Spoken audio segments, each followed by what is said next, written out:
nuestra programación de la tarde.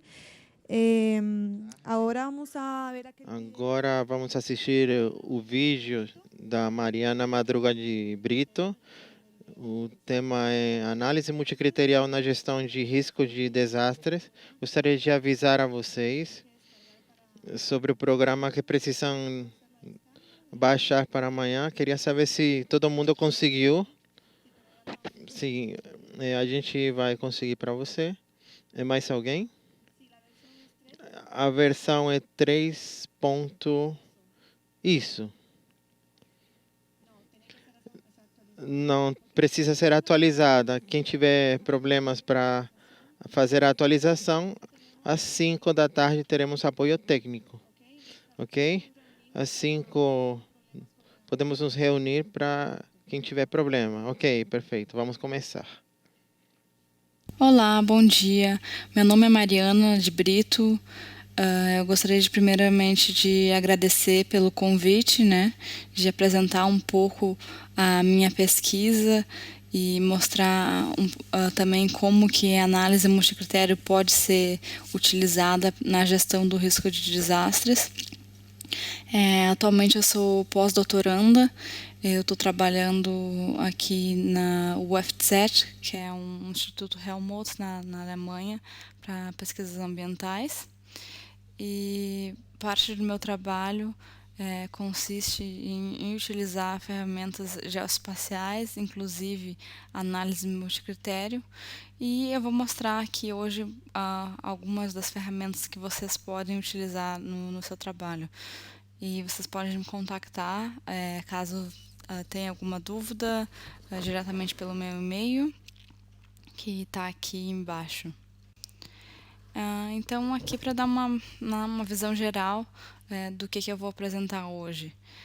Uma introdução sobre o que é análise multicritério, quais são os métodos que existem, por que a análise multicritério pode ser útil para a gestão de riscos de desastres.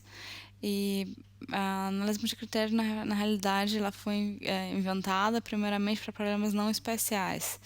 Mas eu vou mostrar com detalhe como que pode ser utilizada para problemas onde existe a questão espacial, alguns exemplos de aplicações na área de gestão de risco de desastres e, posteriormente, eu vou entrar em detalhe com relação à análise multicritério participativa e colaborativa, né, envolvendo stakeholders, envolvendo os end users, ou seja, as pessoas que vão realmente utilizar as informações a partir da análise. E eu vou exemplificar, né, essa análise multicritério participatória com 2 exemplos. Como desenvolver indicadores de vulnerabilidade para inundações, e o segundo exemplo é como analisar diferentes medidas para reduzir o risco de inundações. E, por fim, eu vou mostrar algumas conclusões e recomendações, tanto de pesquisa, que podem ser realizadas. Então, de uma maneira geral, né, a gestão de riscos de desastres é um problema muito complexo. Por quê? Primeiro, é muito difícil de definir alguns dos conceitos que são utilizados, por exemplo, como você define resiliência, né? Cada pesquisador ou stakeholder tem uma visão diferente. E não existe uma resposta que seja certa. Vamos supor, você quer reduzir o risco de inundações em uma determinada bacia. Um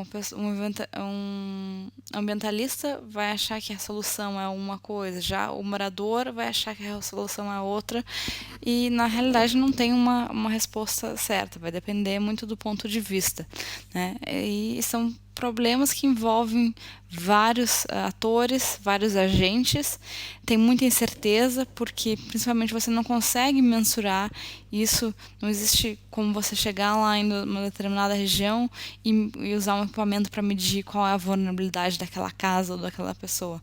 Então tem muita incerteza envolvida e você tem que considerar vários critérios, né? Não só a questão de custos financeiros, mas também ambiental, a parte social. Então, né, para resolver esse tipo de problema que é complexo, onde não existe uma resposta exata, se pode utilizar a análise multicritério. Por quê? Porque ela permite que você consiga lidar com a incerteza e com opiniões conflitantes de diferentes atores. Ela vai facilitar a análise e também o ranqueamento de alternativas, e uma das vantagens é que a análise multicritério ela faz com que o processo seja mais explícito, racional e dessa maneira mais eficiente. E quando eu digo explícito, eu digo que qualquer pessoa que for ver uma determinada decisão, ela vai conseguir entender como que aquele grupo de atores ou como aquele indivíduo chegou naquela decisão, né? Então você pode realmente traçar como que se chegou em determinada solução.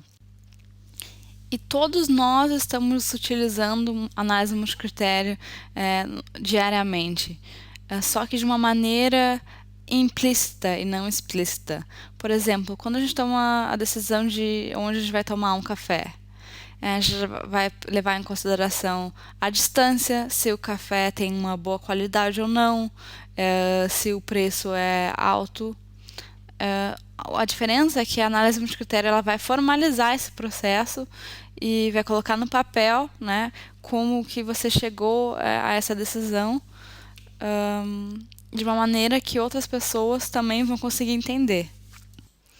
A análise multicritério é, então, um processo formal, estruturado e transparente de se realizar decisões, e ela vai auxiliar indivíduos a tomar decisões ou até mesmo grupos de pessoas que têm opiniões conflitantes a explorar uma decisão, verificar quais são as alternativas que existem e quais são as soluções, em caso, né, onde você tem situações muito complexas, onde não existe uma única opção. E existem vários termos utilizados para se tratar de multicriterial evaluation, multicriterial analysis, multicriterial decision making, multicriterial decision analysis e por assim vai, né? São vários termos, mas na realidade trata-se da mesma metodologia. Existem algumas variações, mas se está tratando da mesma coisa. Aqui algumas ressalvas com relação a essa ferramenta. Primeira é que ela não vai te dar a resposta correta, né? Ela só vai ser útil quando você realmente não tem uma opção correta. Se existe como analisar de uma maneira objetiva, então talvez a análise multicritério não seja a ferramenta mais adequada. Ela não vai te providenciar uma análise objetiva, ela vai depender da subjetividade de quem está tomando a decisão. E apesar de ela auxiliar o tomador de decisão, ele vai ter ainda a responsabilidade de fazer julgamentos que são difíceis. Mas ela vai facilitar esse procedimento. A análise multicritério ela vai auxiliar o tomador de decisão a atingir uma decisão de diversas maneiras. Por exemplo, auxiliando ele a melhor entender esse problema, né, quais são as alternativas que existem, a organizar e sintetizar vários tipos de informação, geralmente usando um indicador. Vai auxiliar também porque você consegue integrar tanto medidas objetivas como indiretas, e vai tornar esse processo explícito e defensível, e também porque você pode considerar vários aspectos, né?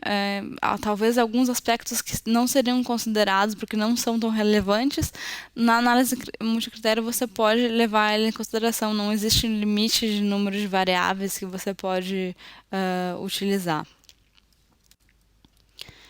Um bom processo de análise multicritério, então, ele é estruturado, ele é defensivo e transparente.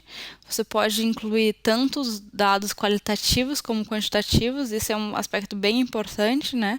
Você pode ter variáveis, por exemplo, como a educação, que você consegue medir, nível de escolaridade, por exemplo, mas você também pode ter dados qualitativos, por exemplo, o quão eficiente é a gestão de abrigos em determinado local.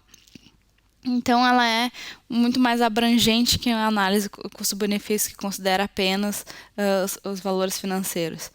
A análise multicritério ela pode incluir tanto fatores sociais, econômicos, ambientais e por aí vai.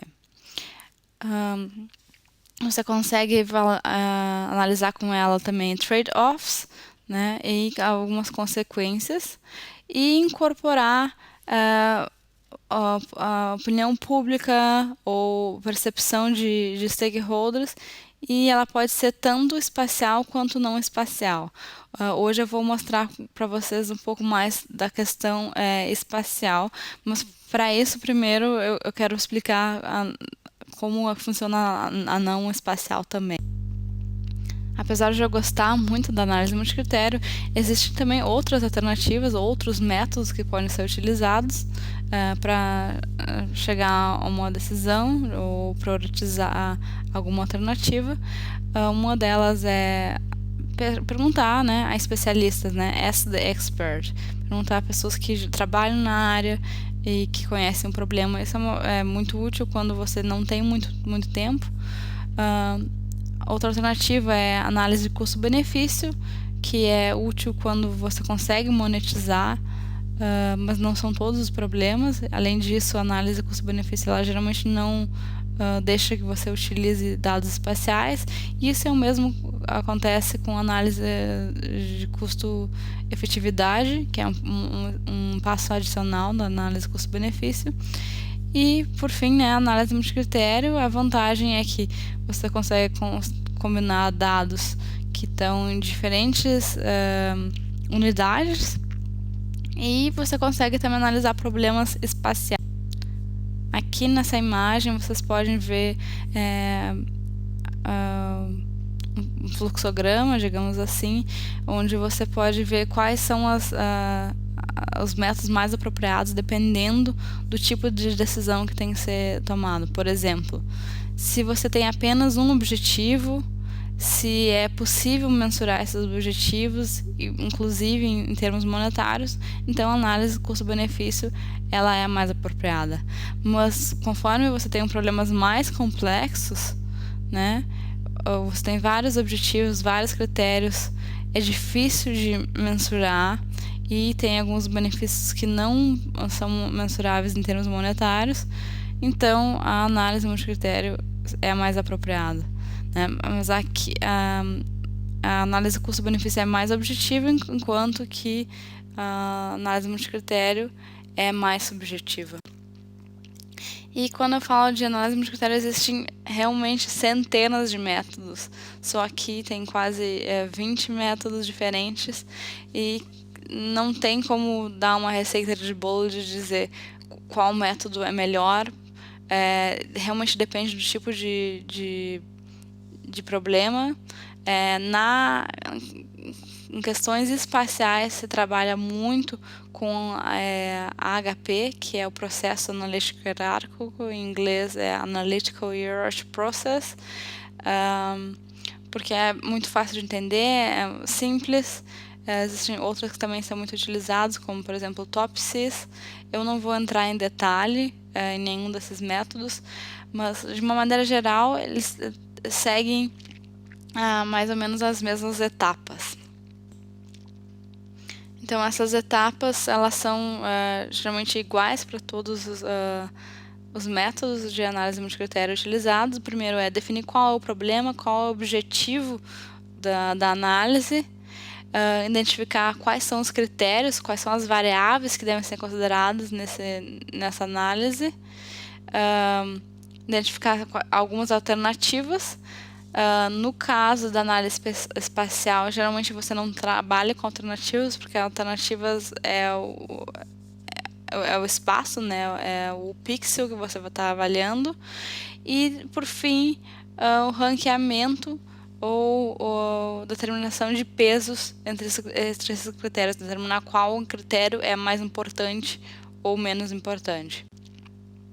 Então aqui, voltando àquele exemplo, né, de onde comprar um café.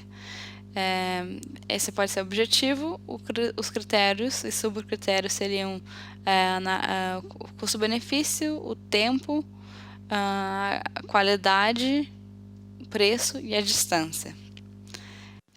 Eu coloquei aqui, então, 4 tipos de café. O café hipster, o café do restaurante familiar, o café artesanal e o café da universidade.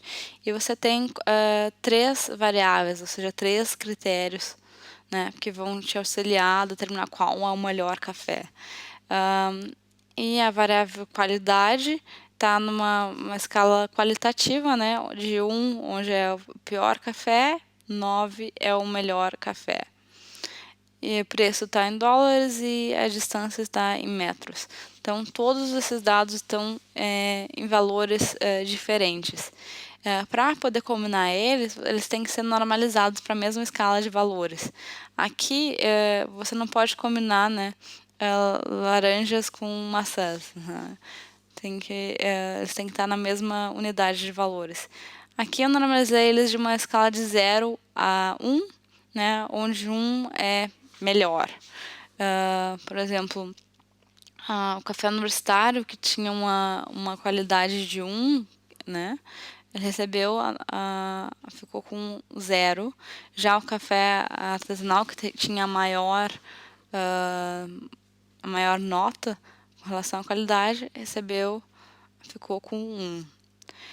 E aí a próxima etapa é definir pesos, né? Para o indivíduo, né? O que é melhor? É a qualidade do café, o preço ou a distância? Isso vai depender da pessoa, né? Aqui eu coloquei, por exemplo, 60% do peso é a qualidade, o preço não importa tanto, apenas 10%, e a distância tem 30% de importância. A partir disso, você só tem que multiplicar esses valores normalizados pelos pesos definidos e somar, né? 0,88 vezes 60 mais 0,29 vezes 10 mais 1 vezes 30. Então, vai dar a nota final de 85. Então, de acordo com os pesos que eu dei aqui, o café hipster é o melhor, porque a qualidade é melhor e ele não está tão distante. De uma maneira geral, toda a análise multicritério ela vai envolver essas etapas. O que vai ser diferente é como você normaliza os dados. Aqui eu fiz uma normalização máximo menos o mínimo, mas você pode usar, por exemplo, funções quando você não tem, quando não é uma relação linear, né? Então, existem alguns métodos que vão usar funções ou diferentes maneiras de normalizar os dados. Existem também diferentes métodos para determinar os pesos. Aqui eu só defini de uma maneira arbitrária, mas existem ferramentas que podem ser utilizadas. E também para agregar os indicadores com os pesos. Aqui eu somei, mas pode ser diferente, né? Pode ser uma multiplicação, enfim. Isso vai depender do método de análise multicritério utilizado. Mas, de uma maneira geral, são essas as etapas usadas em todos os métodos de análise multicritério. E a análise espacial multicritério ela vai auxiliar a combinar, né, diferentes layers, diferentes camadas para enxergar o todo. E geralmente a análise multicritério é feita no nível do pixel, né? Se você tem dados que estão em formato de vetor, é mais rápido, é mais eficiente transformar esses dados para raster e aí fazer o cálculo. A análise multicritério espacial ela é utilizada de maneira geral para 2 tipos de aplicações. O primeiro é a análise de aptidão, né? Ou seja, o quão adequado um determinado local é para uma determinada função. Por exemplo, quando você quer identificar locais que sejam apropriados para localizar um abrigo, um hospital ou uma estrada, ou quando você quer determinar qual que é a suscetibilidade de um local a erosões, a inundação, a escorregamento. Então, geralmente para análises contínuas, né, que variam, tem variáveis que variam continuamente sobre o espaço, como por exemplo a elevação, o uso do solo, né, você tem esses critérios, você vai transformar eles, que no caso significa normalizar eles para a mesma escala de valores, determinar pesos, então, e depois combinar essas variáveis.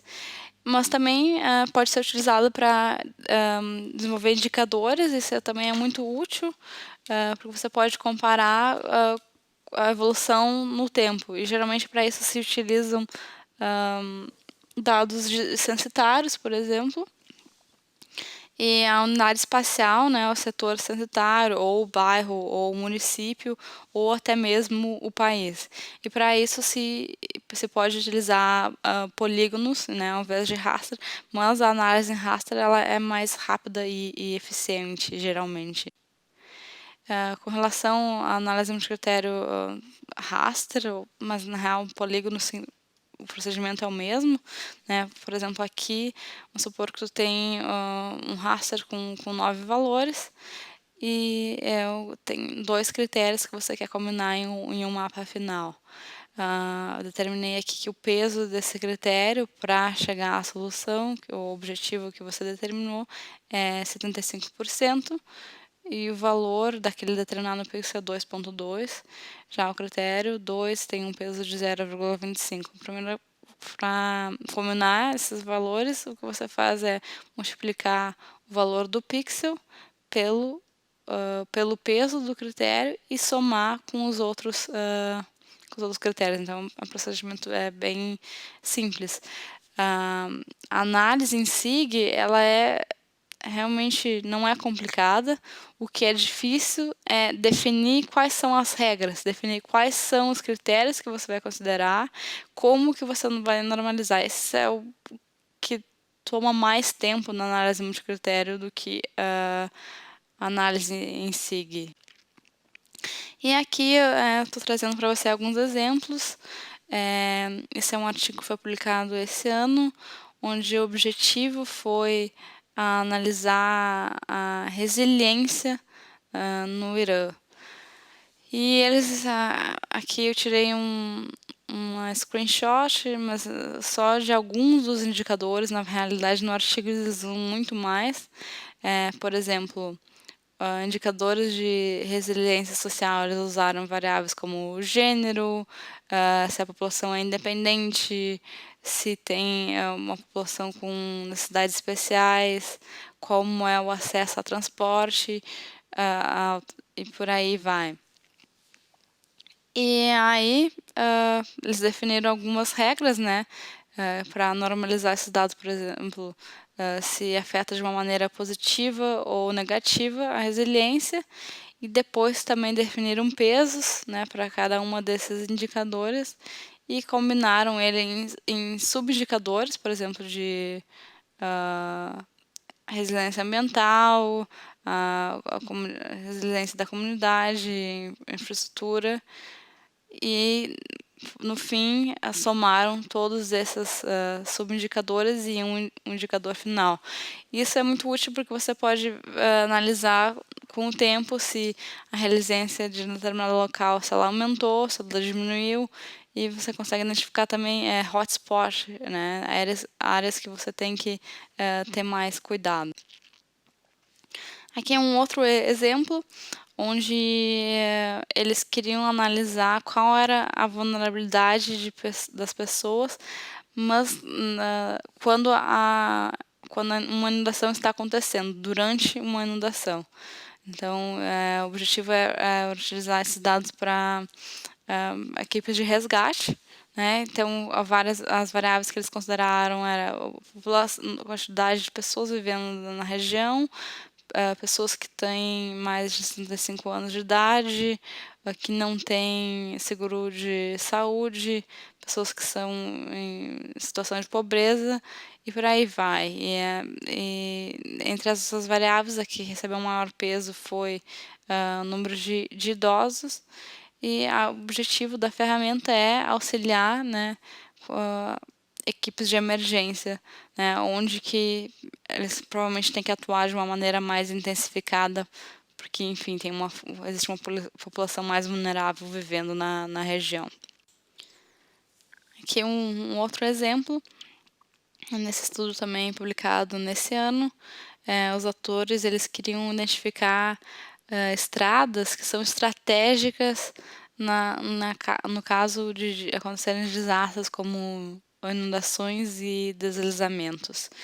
E aqui nesse quadrado aqui embaixo, eles têm vários subindicadores, por exemplo, capacidade, acessibilidade, vulnerabilidade e importância, e cada um desses subindicadores é composto por várias variáveis, e essas variáveis têm diferentes pesos de acordo com o que o tomador de decisão definiu. E com base nisso são gerados os mapas. E uma vantagem, né, da análise multicritério é que você pode testar diferentes cenários muito rápido. Por exemplo, você pode determinar, que a acessibilidade tem um determinado valor, mas você pode mudar esse valor e ver como que o resultado fica no final. Realmente é só questão de um clique. Você pode explorar, né, esses resultados.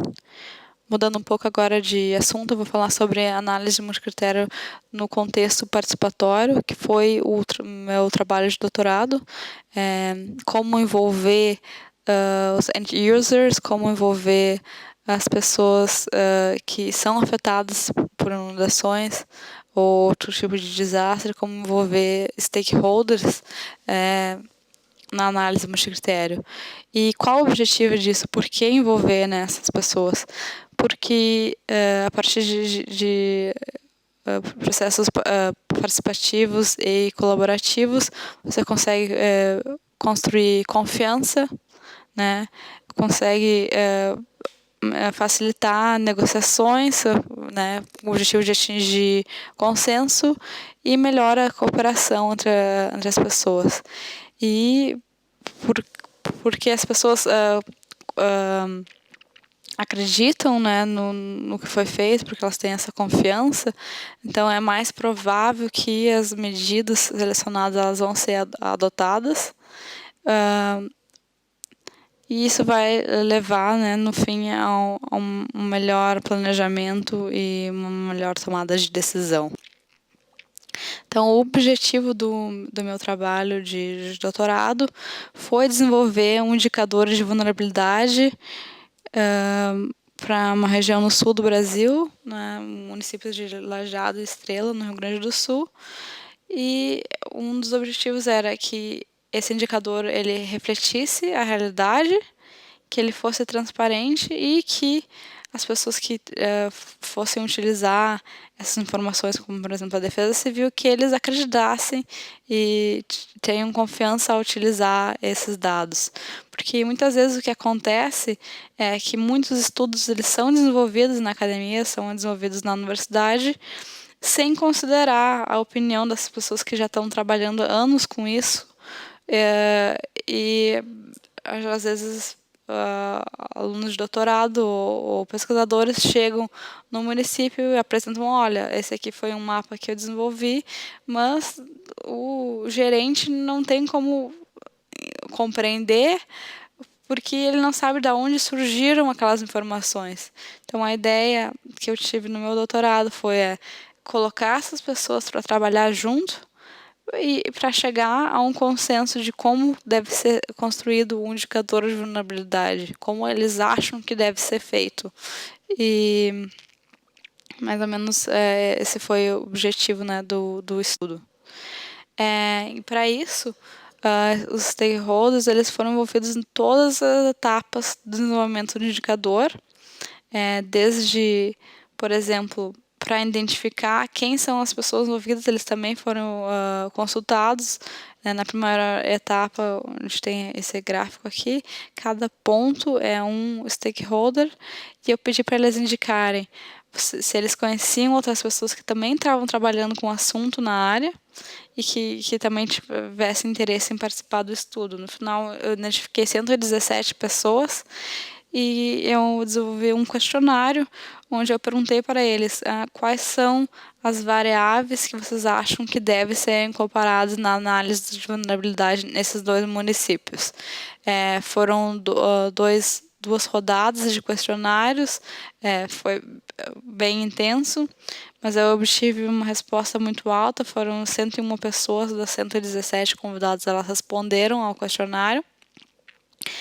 E com isso, consegui identificar alguns indicadores que são cruciais para a análise da vulnerabilidade.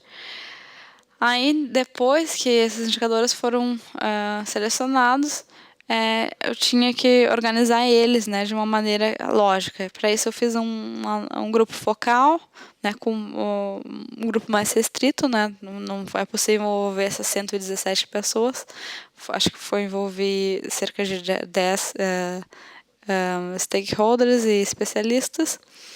E a estrutura que a gente chegou foi essa, de coping capacity, social vulnerability e structural vulnerability. Por exemplo, na vulnerabilidade social você tem crianças, idosos, pessoas com necessidades especiais e a renda. Com relação à vulnerabilidade estrutural, o tipo de material, enfim.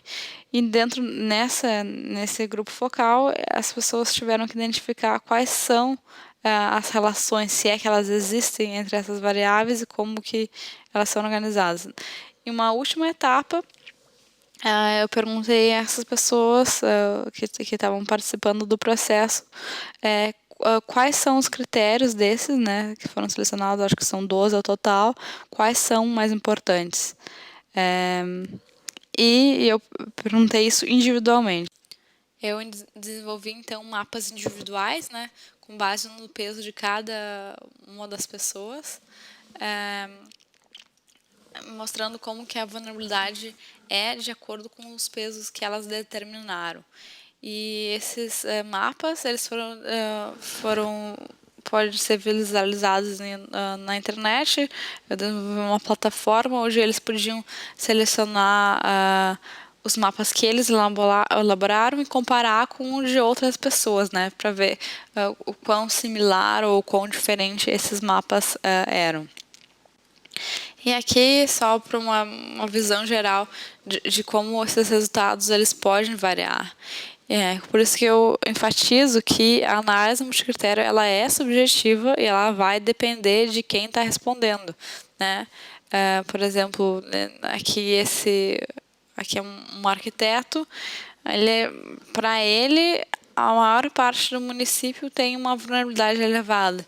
Já para essa engenheira ambiental, a vulnerabilidade não é tão crítica.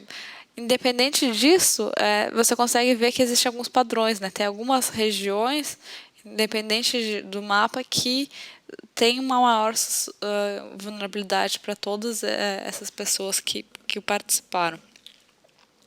E aí, no final, eu combinei a informação de todas essas pessoas que participaram em um mapa único, que mostra a vulnerabilidade de 0 a 1, onde 1 é mais alta vulnerabilidade. E aqui embaixo você tem os subindicadores, onde você pode ver que a vulnerabilidade social ela não é tão elevada, mas a capacidade de lidar com o desastre ela é baixa, então, consequentemente, a vulnerabilidade é alta. E, como eu disse, a análise multicritério ela permite que você verifique as incertezas existentes. Então, eu gerei cerca de 600 cenários, né? Se eu altero o peso das variáveis, o que acontece com o resultado final? Fiz uma análise de sensitividade para ver quais são as variáveis que são mais sensitivas à mudança, e com isso você consegue identificar, por exemplo, aqui você tem o desvio padrão e a média da vulnerabilidade. Então, você consegue identificar áreas onde você tem, por exemplo, alta vulnerabilidade, mas que você também tem muita incerteza, né? Então, essas são áreas que você tem que olhar com mais cuidado. Também tem algumas áreas onde você tem, por exemplo, alta vulnerabilidade e baixa incerteza. São essas áreas aqui em laranja.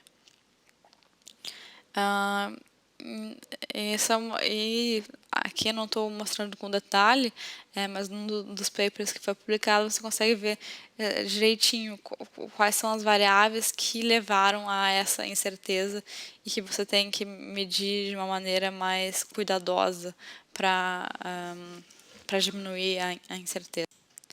E no final desse processo eu fiz uma avaliação, né, com as pessoas que participaram, para ver se elas estavam satisfeitas com o indicador que foi desenvolvido e se elas tinham confiança nele, se elas gostariam de utilizar eles no futuro.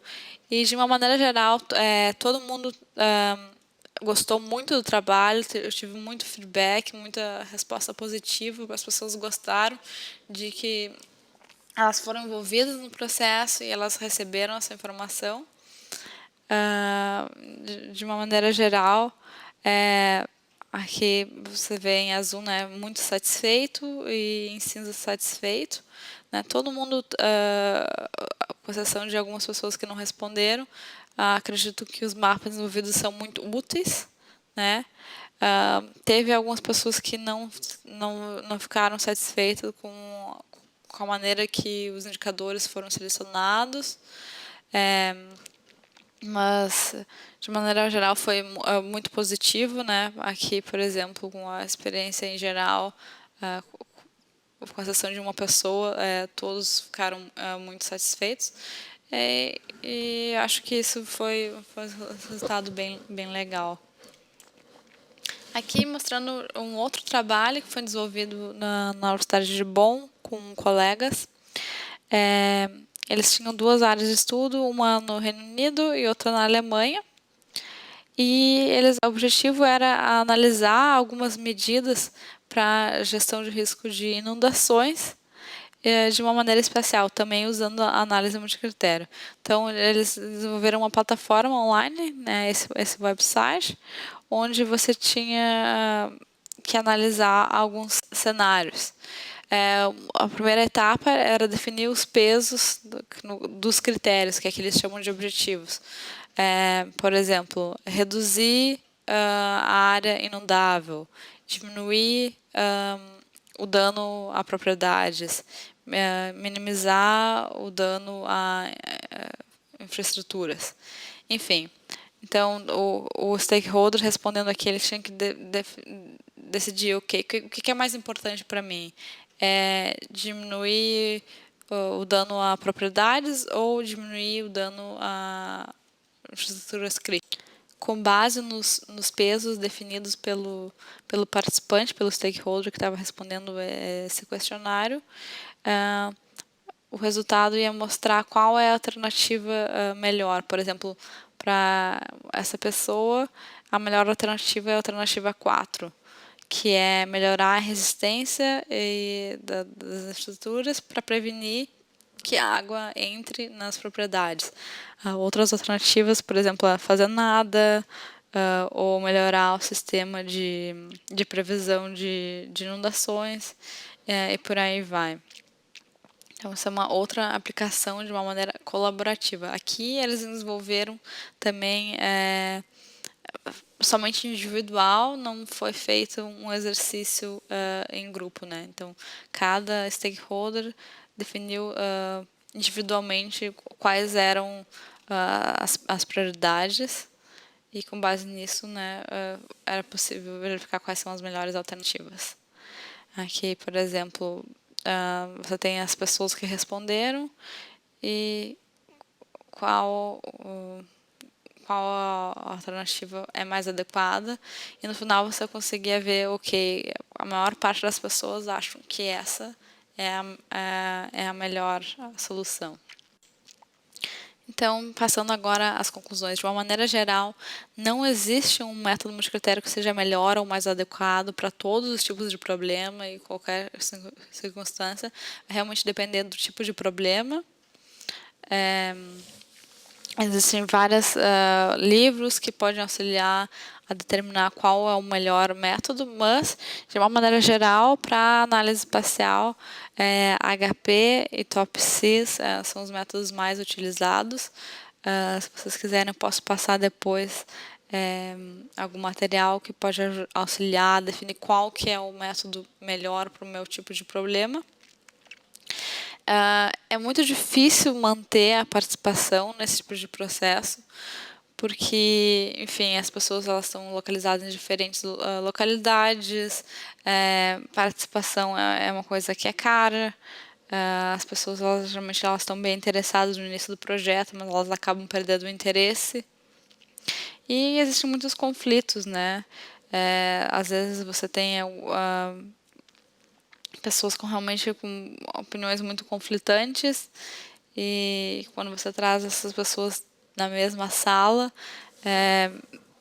pode ser uma situação difícil de se resolver. Então, o que é muito importante também é definir o escopo da análise e quais são os objetivos e quais são os critérios. Essa é a parte crucial na análise multicritério. Como eu disse anteriormente, a parte em si é fácil, é simples. O que é difícil é definir o problema de uma maneira transparente. Algumas conclusões sobre a análise multicritério. Eu não cheguei a entrar em detalhe, mas ela pode auxilia a capturar relações complexas entre os critérios, por exemplo, como um influencia o outro, quais são as interdependências existentes. Independente do método utilizado, todos permitem que você analise as incertezas e investiga quais são os critérios que contribuem para essa incerteza. É muito útil para áreas onde não se tem muita informação, onde se tem poucos dados, porque você consegue trabalhar com dados qualitativos. Aqui eu mostrei principalmente aplicação para questão de inundações, mas pode ser utilizado realmente para qualquer tipo de problema onde não existe uma única solução. Quando você começa a trabalhar com decisão multicritério, você percebe que dá para realmente utilizar em todas as áreas. Com relação à participação, ela pode realmente democratizar o processo de tomada de decisão, ela vai aumentar a credibilidade, né, dos usuários e também o senso de pertencimento, o senso de que a informação que os respondentes deram, que ela foi utilizada, que aquilo ali faz parte do que ela acredita. Então, se os pesquisadores eles esperam que os resultados dos modelos sejam utilizados realmente para tomar de decisão, os usuários eles têm que estar realmente envolvidos nesse processo. Caso contrário, pode acontecer que eles não vão acreditar nos resultados, e a participação ela pode aumentar também a aprendizagem social, porque os participantes eles aprendem uns com os outros e inclusive mudam de opinião. Isso foi uma coisa que eu observei no meu trabalho de doutorado, né? Algumas pessoas elas começaram com a ideia de que a vulnerabilidade era uma coisa e no meio do caminho, no meio do processo, elas trocaram de opinião. E, por fim, algumas ideias, assim, algumas perguntas de pesquisa que eu estou interessada. Por exemplo, como envolver stakeholders no processo de tomada de decisão? Quais são as melhores alternativas para envolver as pessoas? No meu trabalho de doutorado, eu usei principalmente análises focais, workshops, né, etapas presenciais, mas eu tenho interesse de usar outras ferramentas, como, por exemplo, jogos ou serious games, ou até mesmo plataformas online, para tentar atingir um maior número de pessoas.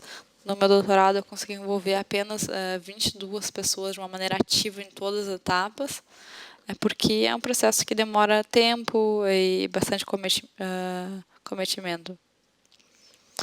E a outra pergunta que eu acho interessante é como que a coprodução de conhecimento pode levar à aprendizada social e até que ponto, né? E como desenvolver indicadores de vulnerabilidade, de resiliência e de risco que são confiáveis, que o gestor tem confiança em utilizar. Aqui só algumas referências sobre as imagens que eu utilizei. E muito obrigada por escutarem. Qualquer dúvida que vocês tiverem, vocês podem me escrever no meu e-mail.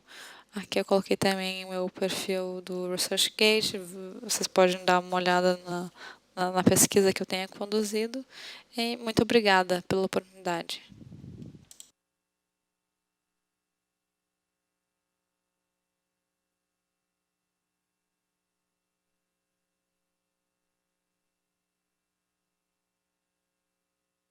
¿No? Sí. Bueno, un recordatorio a ustedes, entonces, Mariana. Uma lembrança agora, a Mariana falou agora na apresentação, mais uma lembrança. Só se tiver alguma pergunta que quiser fazer a mais, vocês podem mandar um e-mail para a gente e nós vamos mandar para ela depois. E mandamos para vocês as respostas. Então, no momento que nós recebemos a resposta. Para esse próximo momento, eu gostaria de chamar o nosso colega que está acompanhando na Semana de Geocontrole, André Delgado de Souza. Ele é representante do Tribunal de Contas da União e vai estar conosco, vai falar sobre o Sistema de Informação Geográfica no controle de obras públicas.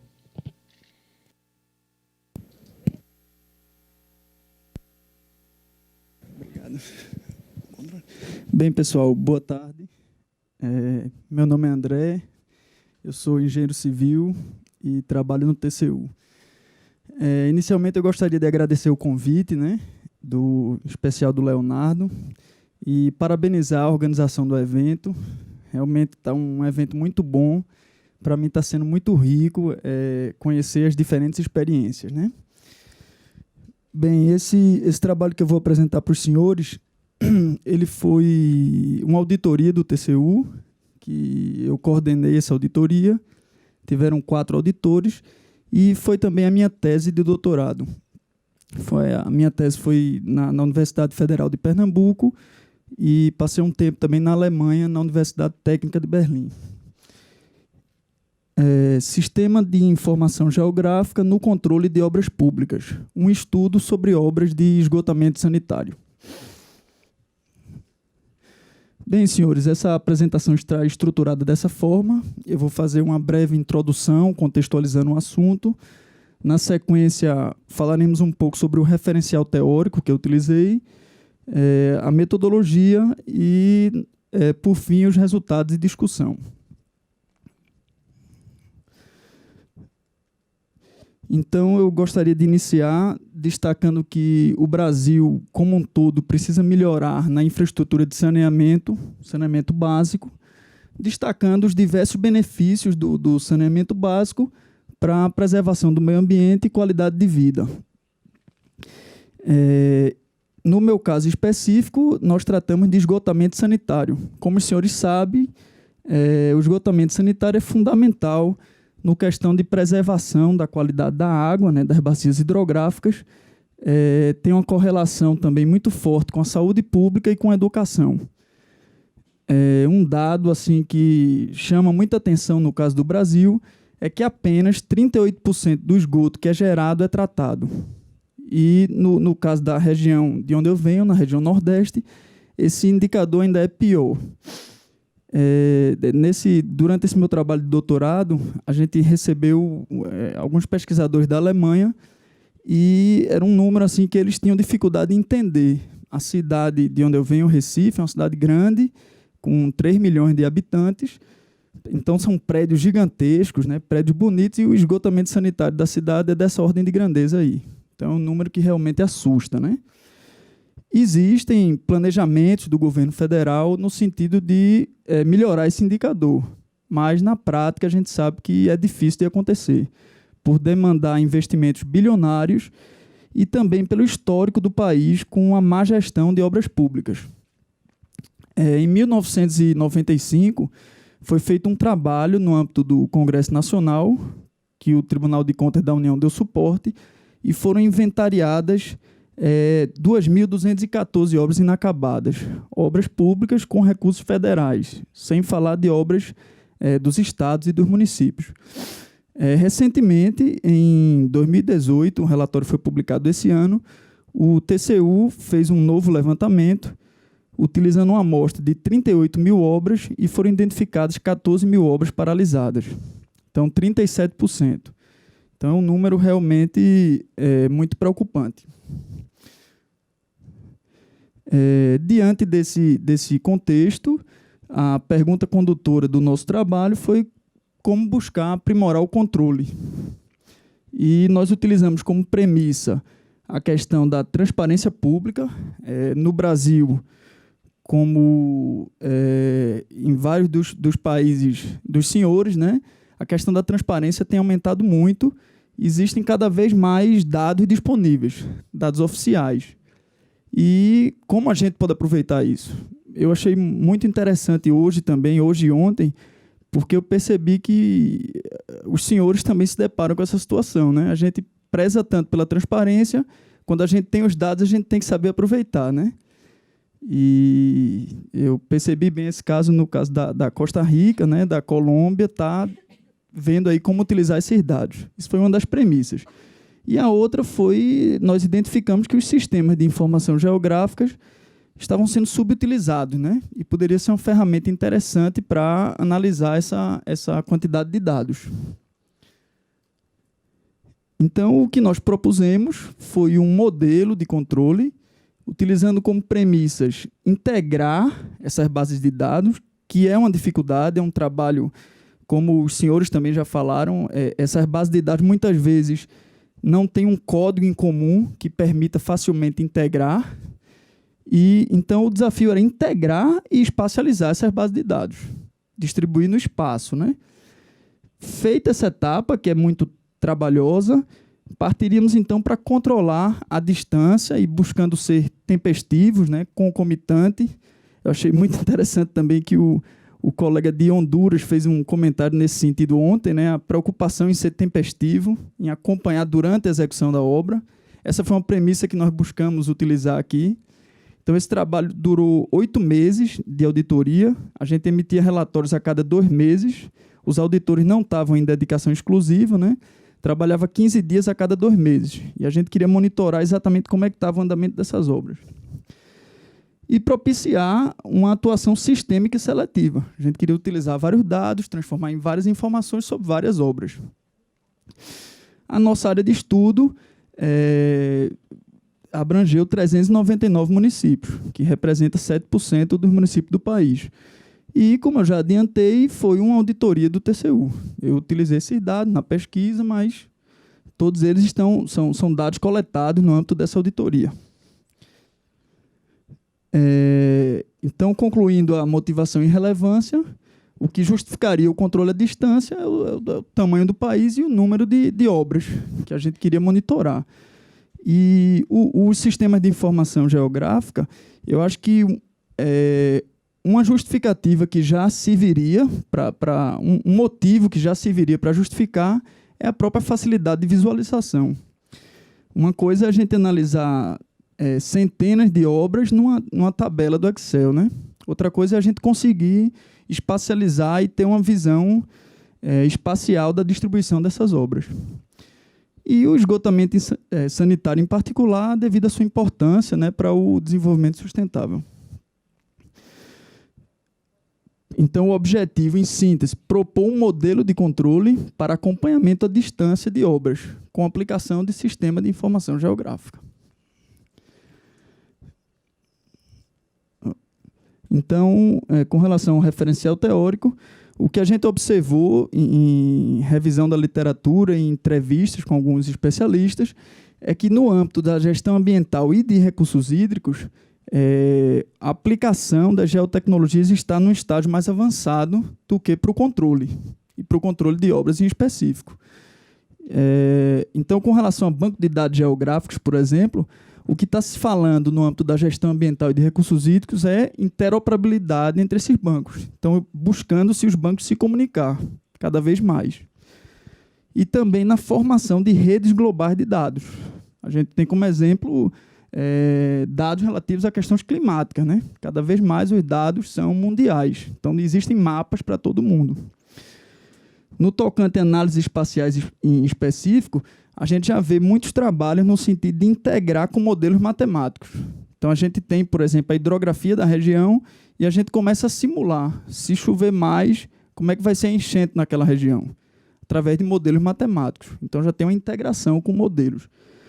E também no sentido do Big Data. Então, como aproveitar essa diversidade de dados que nós temos, né? Rede social, como a gente pode aproveitar a rede social nisso aí? Então, no âmbito da gestão ambiental e de recursos hídricos, está se falando muito nisso. E, por uma feliz coincidência, essa apresentação que passou agora falava exatamente de um sistema de suporte à tomada de decisão colaborativo. Então, já está se falando muito nisso aí, né? Porém, no âmbito das auditorias de obras, e essa minha pesquisa aqui foi... Esses dados aqui são específicos para o Brasil, né?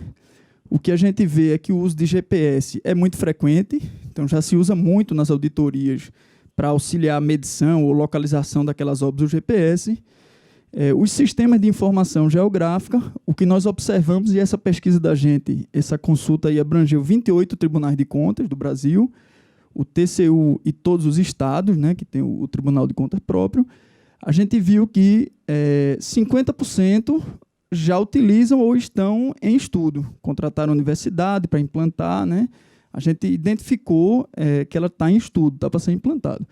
E 50% não utilizam, pelo menos de forma sistemática. Pode utilizar, mas de forma pontual. Porém, o uso dos SIG, do Sistema de Informação Geográfica, ainda são muito no sentido de banco de dados geográficos. A gente, assim, nesse levantamento, a gente identificou uma carência de análises espaciais mais avançadas. Buscar, por exemplo, integrar mais de uma base de dados e desenhar mapas a partir dali, né? Então, a gente viu uma oportunidade de se estudar esse assunto. E com relação a sensoriamento remoto e drones, a aplicação ainda era mais experimental. Estava se começando a utilizar, tinha algum tribunal que estava mais na frente, outro mais para trás, que eu acho que é mais ou menos o cenário que a gente ainda encontra hoje, né?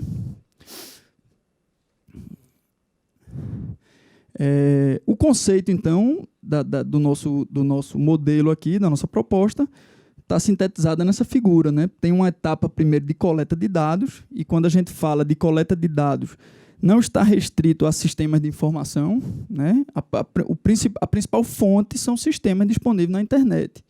Mas existem situações, por exemplo, e foi o caso de uma das fontes que a gente utilizou, foram as licenças ambientais de órgãos estaduais. Não estavam disponíveis na internet.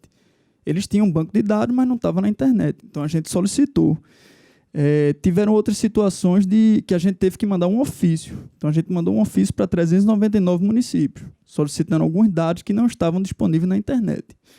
Enfim, é uma etapa muito, muito, muito trabalhosa, a parte de coleta de dados.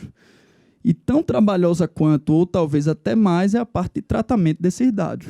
Como foi mostrado por muitos dos senhores já, essas bases de dados muitas vezes não são corretamente preenchidas. Então, tem muita ausência de dados. Quando a gente faz uma circularização, uma comparação entre diferentes fontes, a gente vê diferenças de informação para uma informação que deveria ser similar. Por exemplo, estágio de andamento da obra. A gente encontra em duas bases de dados informações diferentes. Estágio de execução, a obra está em andamento ou está parada. Aconteceu a informação de, no sistema de informação oficial do governo federal, constar uma informação e, no ofício, a prefeitura informou outra coisa. Informou, por exemplo, que estava parada e no sistema estava em execução.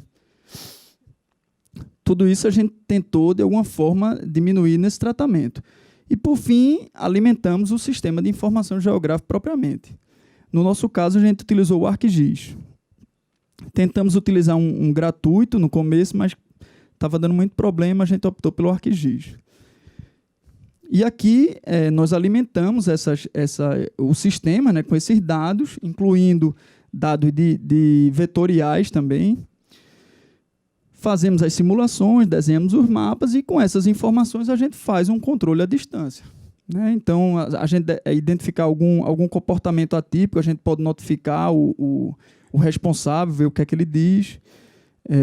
Pode, a partir daqui, realizar uma auditoria específica naquela obra. Note que a gente está tendo uma visão geral. Se quiser alguma informação muito detalhada, é necessário uma auditoria específica. Né? E aí seria uma atuação mais focada, né? Seria baseada em uma análise de risco. Conceitualmente, a gente está buscando evoluir nesse sentido. Esse tipo de trabalho é no sentido de caminhar para um acompanhamento virtual. Em um momento pretérito, que eu diria que no nosso caso aqui a gente já superou, as auditorias eram muito, a gente está chamando aqui de física, né? Se chegava na obra, a gente sabia que a obra existia, se chegava lá e quase que visualmente a gente escolhia o que é que ia fiscalizar. Não tinha uma análise prévia, as informações eram coletadas em loco. Na sequência, a gente passou para um trabalho mais seletivo, então já existia uma garimpagem de dados antes, a gente já tinha algumas informações, mas essencialmente o trabalho era em loco também. E o foco era muito no valor. Existia pouco no sentido de uma análise de risco. E esse nosso trabalho, eu diria que é um meio termo, né? A gente não chegou ainda no virtual, mas o virtual seria um procedimento mais automatizado. Né? O computador, a partir da nossa alimentação, emitiria relatórios que a gente analisaria e só no final iria ou não em loco. Né? Então, seria uma situação intermediária aqui.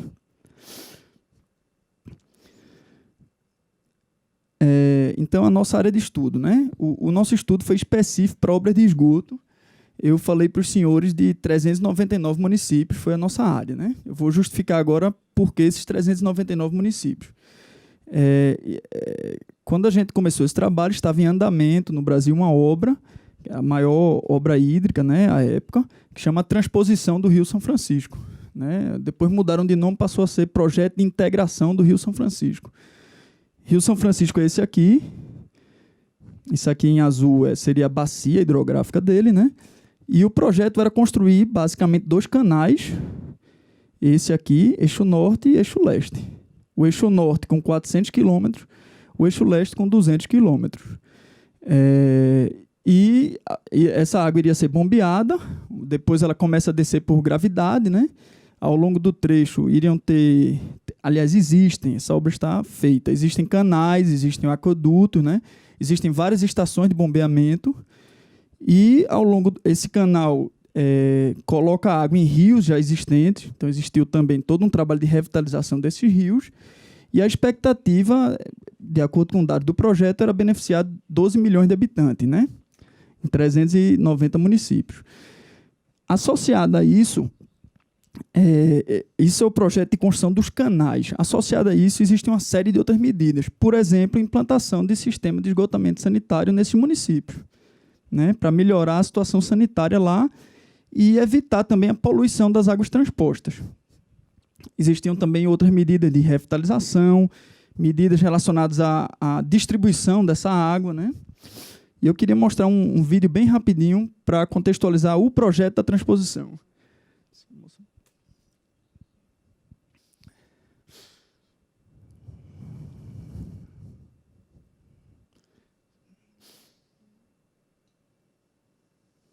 Esse projeto já está em operação hoje.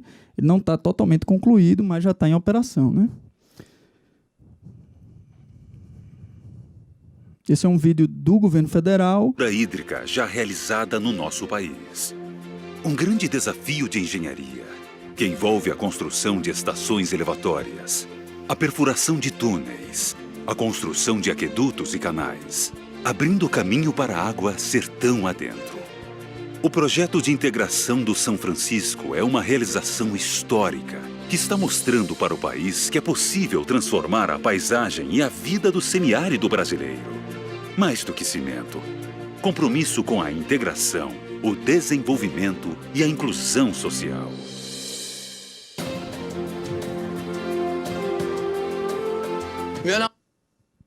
Pode voltar para a apresentação, por favor. Bem, esse é o projeto, né, dos canais. Minha primeira auditoria no TCU em 2008 foi nessa obra aí, né? Quem estava tocando no começo era o Exército, que era uma área de problema com plantação de maconha, né? Era um negócio muito sensível. Tinha uma questão social também muito forte, uma discussão política. Então foi um começo muito, muito tumultuado. E eu fui lá, era o Exército, estava tocando essa obra. A gente teve que voltar escoltado alguns trechos, que é uma região perigosa, né? Inserida ali no que chama o polígono da maconha, né? Mas o fato hoje é que essa obra está operando. Ainda é motivo de muita controvérsia, mas começou a funcionar. Então, aqui pintado foi a nossa área de estudo, né? 399 municípios, que eram os municípios que iam ser beneficiados pela transposição. Envolvendo 4 estados. Essa linha em azul escuro aqui são os canais propriamente, em azul claro é onde já existe um rio. Esse canal vai levar água para o rio, né? Como os senhores podem ver aqui, a situação do esgotamento sanitário, de acordo com dados oficiais, né, é muito ruim. Então, a grande maioria dos municípios tem menos de 25% do esgoto que é gerado tratado, né? Exceção são aqueles que estão numa situação melhor. Desses 399 municípios, nem todos eles tinham contrato para a execução de sistema de esgoto. Existiam 142 contratos, né? Então, nos 399 municípios, 142 contratos para execução de obras. Muitas vezes o município tinha mais de um contrato. Em valores aproximados, 300 milhões de dólares, né? É um valor que indica que esses contratos, em termos relativos, têm baixo valor, porque é um sistema de esgoto para um município pequeno, muitas vezes, né? A metodologia, então, fizemos painéis de referência, chamamos uma série de especialistas, né? Discutimos com muita gente do próprio TCU, discutimos com colegas da Polícia Federal, da Universidade, do Ministério Público, né? Depois fizemos algumas entrevistas com especialistas, então fomos em universidade, consultamos gestores públicos, né, relacionados a obras de esgoto. Passada essa fase, partimos para a coleta, tratamento e cruzamento dos dados, que se deu essencialmente por acesso a sistema de informação, ofícios enviados, programação em SQL e muita coisa em Excel também. Depois disso, muitas vezes de forma empírica, partimos para a elaboração dos mapas, utilizando o ArcGIS e conceito de estatística espacial, para fazer uma melhor distribuição das informações. Bem, como eu disse para os senhores, essas fontes de dados muitas vezes não são totalmente confiáveis. Então, para validar de alguma forma essas informações, nós fizemos inspeção em 14 contratos, né? Uma amostra de 10% dos contratos que nós auditamos. Além disso, um relatório preliminar com os resultados foi encaminhado para os gestores, né? Para uma manifestação preliminar. Não vou explorar aqui com mais detalhes, mas seriam as fontes de informações que nós utilizamos: tratamento e manipulação, aplicação de filtros, né, cruzamento entre essas fontes e as saídas do modelo. Elas se deram de forma tabular, planilhas Excel e os mapas que eu vou apresentar para os senhores aqui. Também não vou detalhar isso, mas se os senhores tiverem interesse, isso foi o fluxograma que a gente desenhou para essa auditoria, né? O que está pintado em laranja é que entraria mais a parte da informação espacial. O que está pintado em azul, nós retiramos dos nossos manuais aqui do TCU, que são procedimentos padrão de qualquer auditoria, né? Então, como os senhores podem ver, a gente utilizou a geoinformação desde a etapa de planejamento, e não podia ser diferente, né? Na execução e na fase de relatório. E eu achei interessante também que ontem alguém falou assim, da importância de você comunicar os resultados por meio de mapas, né, que o entendimento fica melhor, fica mais claro para o cidadão e para os interessados, né? Então, como resultados, um primeiro mapa, só explicando aqui, o que está em branco não foi da nossa área de estudo. Os canais estão representados aqui, né? Canal e rio que vai receber água. Em bege é a nossa área de estudo. E nesse marrom mais escuro foi uma classificação dos estudos ambientais que eram municípios mais sensíveis. Ele chamou de área de influência direta do projeto, né? Em azul aqui, então, quanto mais azul, significa que tem mais contrato. Aqui não está relacionado a valor, está relacionado à quantidade. Então, a gente identifica, por exemplo, a cidade de João Pessoa, nas proximidades, tem uma quantidade grande de contratos relacionados a esgoto. O que é de se esperar, uma cidade grande. Fortaleza também é outra capital. Alguns outros pontos chamam atenção. Por exemplo, esse é um município pequeno lá do Rio Grande do Norte, né? Messias Targino, poucos habitantes, muitos contratos nesse município, né? Foi um negócio que chamou atenção assim, de início. Ali foram os contratos. Agora a gente vai para as informações, né? Com relação ao cronograma das obras. O achado de auditoria relacionado ao cronograma foi um número elevado de obras paradas, né?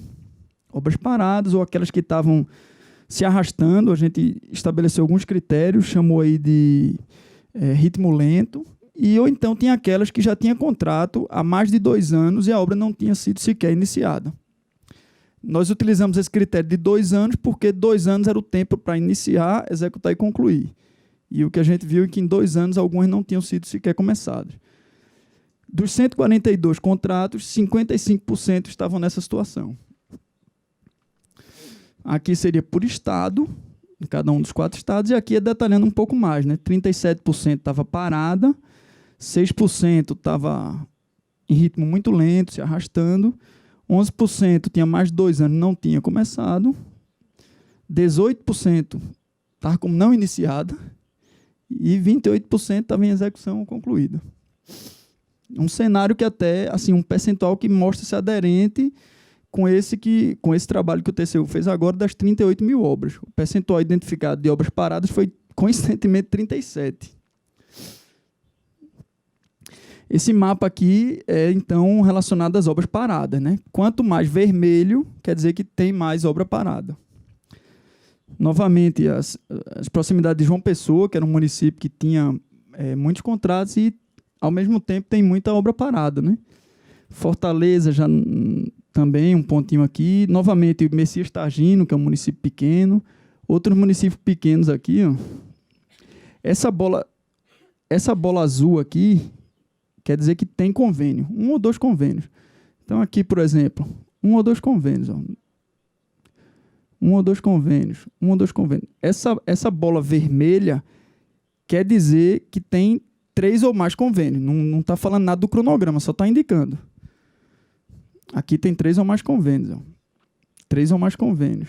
3 ou mais convênios. O que a gente consegue perceber visualmente é que onde tem 3 ou mais convênios também tem muita obra parada, o que é uma situação indesejada. A Lei de Responsabilidade Fiscal brasileira diz que você só deve iniciar novos investimentos quando tiver concluído os investimentos anteriores. No caso aqui, o que a gente viu, municípios de pequeno porte com mais de 3 contratos relacionados à obra de esgoto, e nenhum dos 3 acabados. Existiu situação de 9 contratos. 9 contratos no mesmo município relacionados à obra de esgoto. Aí, um exemplo aqui, todos os municípios com mais de 3 convênios tinham problema com obra paralisada. Uma observação, isso não foi uma premissa, um critério, foi uma observação. Um município pequeno da Paraíba, só como exemplo, 3 convênios, firmados em anos distintos. Então, firmou o primeiro, não concluiu, firmou o segundo, não concluiu, firmou o terceiro, os 3 em andamento. Aliás, os 3 em vigência, mas paralisados. No caso, 5 milhões de dólares, esses 3. Aqui a gente está tratando para obra de esgoto, mas entendemos que existem outras possíveis aplicações. Por exemplo, ações de desassoreamento, replantio de matas ciliares, né? combate à erosão, aterros sanitários, drenagem, pavimentação. E desafios como estimular, por exemplo, o controle social, né? Se tivesse um controle social mais ativo, eles mesmos podiam comunicar. Foi falado hoje também, né? Um aplicativo, o cara tira foto, já manda. Assim, a minha opinião particular é que no Brasil o controle social ainda é muito baixo. Eu passei um tempo trabalhando, analisando as denúncias que chegavam lá onde eu trabalho, e era pouco. E quando chegava, não dava para aproveitar muita coisa. Por isso que eu perguntei hoje lá como era o caso lá de vocês. E também a questão do Big Data, né? Como a gente pode usar mais isso aí. Com relação à vigência dos convênios, quando a gente iniciou o trabalho, os 142 convênios estavam vigentes. A gente queria fazer um trabalho tempestivo. O que a gente viu ao longo dos 8 meses é que 39% deles tiveram a vigência expirada. Acabou o prazo e a obra estava inconclusa. Teoricamente, se tornou uma obra inacabada. O que eu acho que aconteceu na prática, que seria vedado, é que eles renovam o convênio de forma retroativa. Isso eu acho. Teoricamente, não tinha como renovar. Acabou. Esse mapa aqui, a gente misturou 2 informações agora. A mancha vermelha continua sendo obra parada. E essa barra vertical, convênios vencidos. Quanto mais alta a barra, maior a quantidade de convênios. Esse tamanho aqui que a gente está usando como paradigma é quando tem 3. Então, se a barrinha tiver maior, mais do que 3, né? A situação aqui, muita obra parada e olha a quantidade de convênio vencido. Ao longo dos 8 meses. Aqui também, ó. Isso a gente conseguiu achar uma correlação estatística, né? Então, ficou estatisticamente comprovado que era esperado intuitivamente, né? Onde tem mais obra parada, tem mais convênio vencido. Com relação ao licenciamento ambiental, que a gente coletou junto aos órgãos estaduais, em 30% dos casos, a licença ambiental estava vencida. Então, ele não pode executar aquela obra. 30% dos casos. A questão da licença ambiental, especificamente, foi um ponto que deu muito trabalho a partir do tratamento dos dados. Que a gente pegou com o órgão estadual, cada órgão formatava de um jeito, era em Excel e, por exemplo, não tinha um campo que a gente conseguisse identificar de forma direta se era esgotamento sanitário a obra. Então, a gente teve que fazer filtros de forma empírica no Excel, tentando buscar palavras para identificar que era esgoto. Não tinha um campo classificando que era esgoto. Então, foi um trabalho difícil, trabalhoso. Foi praticamente, eu chamo na tese de uma análise semi-automática, mas foi uma análise manual. Foi no filtro, no Excel, descobri que esgoto pegava, isso aí identificando, né? E aqui é o mapa. Aí identificando alguns municípios onde está mais verde e onde tem mais problema de licenciamento ambiental. Identificamos aqui também alguns municípios pequenos com maior concentração, né? João Pessoa já não está tanto. Mas Messias Targino continua, essa região aqui também. Apenas para exemplificar, um convênio aqui num dos municípios, 2,5 milhões de dólares, e a obra estava parada com 70% de avanço. E a licença estava vencida havia 2 anos. Então, o risco desse investimento se perder, né? Fora o benefício para a população, que ela está deixando de ter. Outras análises que a gente fez, eu não estou apresentando os mapas, vou por uma questão do tempo mesmo, mas era a capacidade operacional da empreiteira contratada, da construtora, né? A construtora contratada tem condições de terminar aquela obra? A gente estabeleceu alguns critérios, basicamente fundamentando na quantidade de funcionários. Então, a gente foi de forma bem conservadora, botou só quando a construtora tinha uma quantidade bem pequena de funcionários em relação ao faturamento dela. E deu 13% incompatível. Seriam candidatas a empresa fantasma, né? Empresa que existe no papel, mas não existe de fato. Empresa fantasma, que é um problema que a gente tem mesmo. Acontece com certa frequência. E por essas que a gente fez a apresentação lá depois para a polícia, Ministério Público, né? Outro ponto que a gente analisou também foi movimentação financeira da conta bancária, né? Conta bancária que recebia o recurso, não a conta bancária da construtora. Essa a gente não tem acesso por conta de sigilo, né? Conta bancária do convênio. E não conseguimos analisar as 142, porque a gente não tem acesso a todas elas, só teve acesso a uma parte. 9% dos 142 convênios tinha alguma movimentação atípica.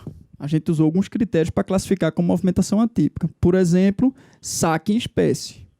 No caso da nossa legislação aqui, é proibido você chegar no banco e sacar o dinheiro do convênio, né? E a gente identificou em alguns casos. Outra situação que é proibida é você só pode usar o dinheiro do convênio para pagar serviços relacionados ao convênio. Você não pode, por exemplo, transferir para uma conta da prefeitura. Mas isso acontece. E a gente classificou como atípica. Isso aconteceu em 9% dos contratos, né? Se for fazer uma comparação em relação a as situações que ocorreram essa movimentação atípica e obra parada, a gente identificou uma forte correlação, como é intuitivamente esperado. Se considerarmos apenas aqueles convênios que teve a movimentação atípica, o modelo classificou que 92% daquelas obras estavam paradas. Uma hipótese. Ele gastou o dinheiro para outra coisa e não tem mais o dinheiro para pagar a execução da obra, né? Se for sem essas movimentações, aí volta aquele percentual padrão ali, metade, um pouco mais da metade, né? Então, a hipótese é que ele usou o dinheiro para outra coisa. E, por fim, avaliamos de forma qualitativa e apenas como indicador o risco de poluição das águas da transposição, né? Então, um projeto em valores atuais já foi gasto da ordem de 10 bilhões de reais aquela transposição. O risco por conta de falta de sistema de esgoto, se poluir a água transposta, né, de tão longe. A gente observou que, e aqui a gente não está trabalhando mais com todos os municípios, a gente está trabalhando só com esses em marrom aqui, que é o estudo ambiental dizia que eram os diretamente relacionados, né? Em 92% desses municípios tem menos de 50% de tratamento de esgoto. Aqui é uma imagem do Google, né, ilustrando alguns municípios que estão bem próximos, né, do rio que vai receber a água da transposição. O tamanho da bola aqui sinaliza a população. Bola vermelha é porque não tem tratamento de esgoto. Bola verde tem. E o tamanho da bola é a população do município. O que a gente observou, então, foi, em 8% desses municípios, a coleta e tratamento é superior a 50%, a gente considerou que não é um risco.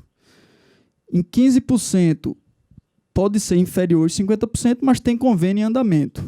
Então, a gente entende que o risco é menor também. Porém, em 77% deles, nós apontamos como risco. Em 20% tem convênio, mas está com problema, que essa nossa análise apontou, e 57% não tem tratamento de esgoto, nem tem convênio. São esses aqui em vermelho. Esses em marrom, laranja, representam esses. Tem convênio, mas está com problema. Em vermelho, esse aqui. Não tem tratamento e nem tem convênio para resolver essa situação. Para validar isso, a gente fez inspeção in loco em 10% dos contratos, né? Então, o que a gente constatou em loco foi que, embora as fontes de informação tivessem falhas, a gente conseguiu, de alguma forma, representar a realidade. Todas as obras que o sistema indicava que estava paralisada mesmo. Então, aqui é um exemplo de uma estação elevatória que, aparentemente, foi quase concluída, né?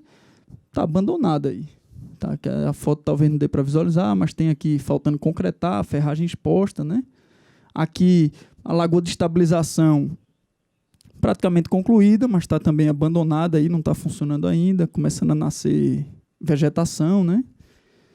E aqui, uma vala foi aberta e aparentemente está abandonada aí. As conclusões é que o trabalho gerou informações interessantes sobre obras de esgoto e visualizamos a possibilidade de outras aplicações, né? Outro tipo de obras, vão ser usados outros filtros, outros critérios, mas na essência identificamos que é possível utilizar. É uma oportunidade para uma atuação mais ágil, né? Postura mais pedagógica e preventiva. Então não seria esse tipo de trabalho não seria adequado, na nossa visão, como auditoria de conformidade. É mais uma auditoria operacional, nesse sentido aqui.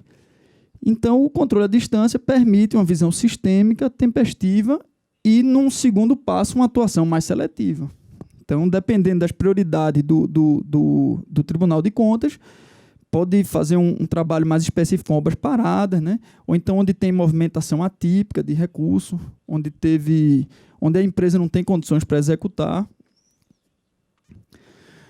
O modelo, então, foi validado, mas com limitações, principalmente relacionadas às inconsistências do banco de dados, tem que ser levado em consideração, tanto a questão dos erros como desatualização dos bancos. Ele foi testado apenas para obra de esgoto, e, em casos mais graves, são necessárias auditorias específicas, né? Ele não se propõe, por exemplo, a aplicação de débito. Entendemos que não.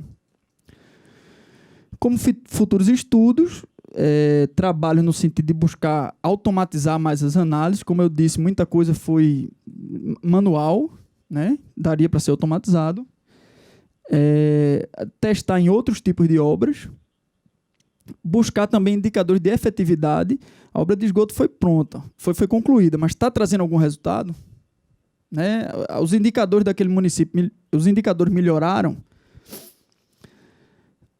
Vemos também muita oportunidade para a parte de sensoriamento remoto. Ontem eu fiz a pergunta para um dos palestrantes aqui com relação a... Ele trabalhou ali na questão do pivô de irrigação, né? Poderia ser um trabalho feito com relação à obra, né? A gente faz um primeiro levantamento, seleciona obras prioritárias e depois faz o acompanhamento com sensoriamento remoto. E para as auditorias mais específicas, entendemos que tem campo também para a utilização dos drones, né?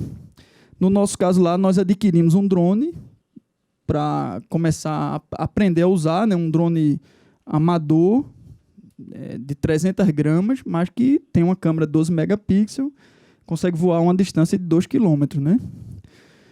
E, por fim, entendemos, como eu já antecipei, esse tipo de trabalho serve mais para auditorias operacionais, mas que devem ser complementados com auditoria de conformidade.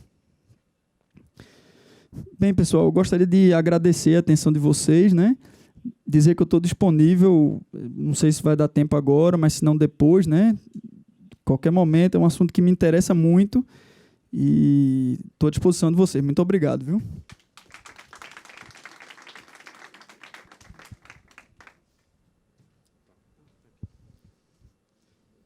Muito obrigado, André. É realmente bem informativa a sua palestra. A gente ainda tem 5 minutos para poder fazer uma breve sessão de perguntas.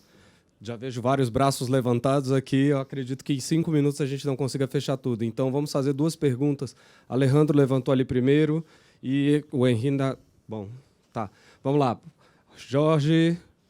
Shirley e David, perguntamos depois, pode ser? Ficamos com essas 2 perguntas e depois a gente fecha com o restante do grupo, André, pode ser? Se puder falar bem devagar, por favor. Se quiser o equipamento também, a gente tem aqui. O equipamento para o André, por favor. Eu vou tentar aqui, eu vou conseguir me concentrar bem, vou conseguir. 5 minutinhos. Tá.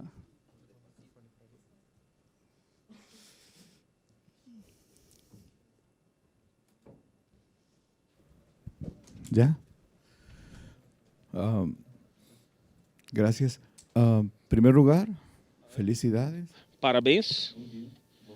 Ótimo trabalho. Acho que a grande solução para isso deveria ser agir de forma rápida no momento que se dá a infração e que a companhia deixe de fazer a continuidade da obra. Quer dizer, a grande aspiração das auditorias é a auditoria em tempo real.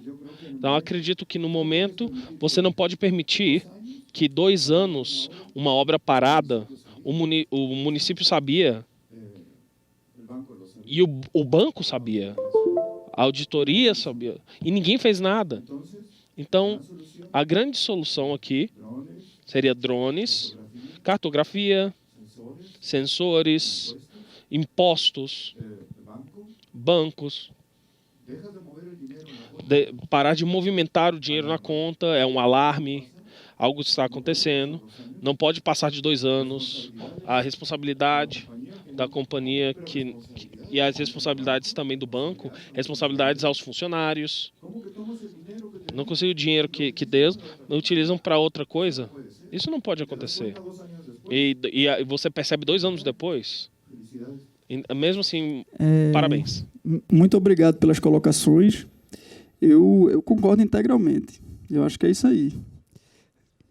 Muito obrigado pelas colocações. Eu concordo integralmente com isso que você falou. Embora na prática seja difícil fazer. Mas eu concordo integralmente. Não tenho nada... Concordo integralmente.